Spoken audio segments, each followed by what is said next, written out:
ACA, and in conjunction with Cricket Australia, is running its 10th annual new player induction program.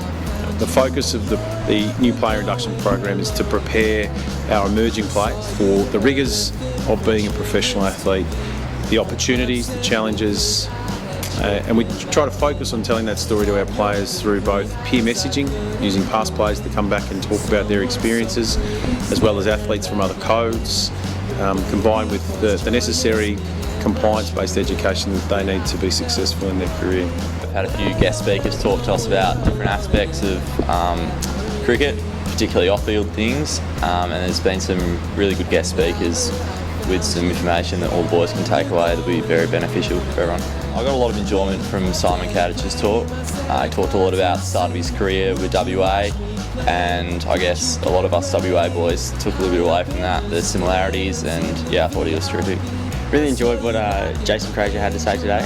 Gave you an insight on how hard or how easy it is after cricket.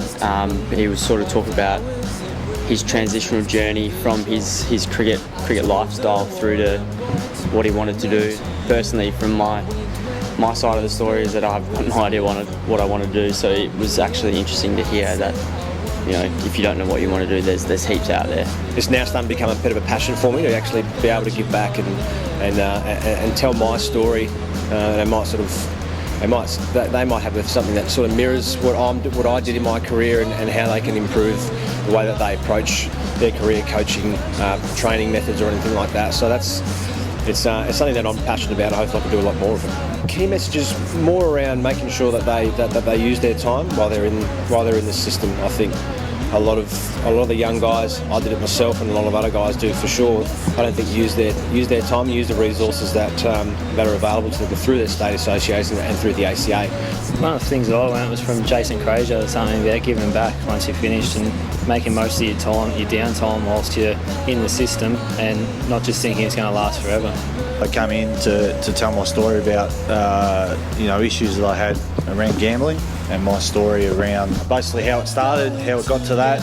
And it's not really a message of don't gamble. It's more about how you recognise that it can become a problem and how that sort of looks to those concerned about it. Basically, it's okay to speak up to themselves or someone that they may be worried about, that it's okay to speak to someone about it. We are running an etiquette boot camp tonight. It's going to cover dining etiquette, how to set the table and keep your elbows in, social etiquette, business etiquette, and your personal brand. So ideally, when the guys are off the field, they'll have a little bit more confidence about how to behave, how to conduct themselves. We will learn about dining etiquette, so never lick your knife. If you drop something, you leave it on the floor, and table conversation. Also learn how to introduce one person to another with some polish. So you will always use your first and last name when introducing yourself. And we're going to talk about how your mobile phone is not the third person in the room. I mean it when I say I want you for good.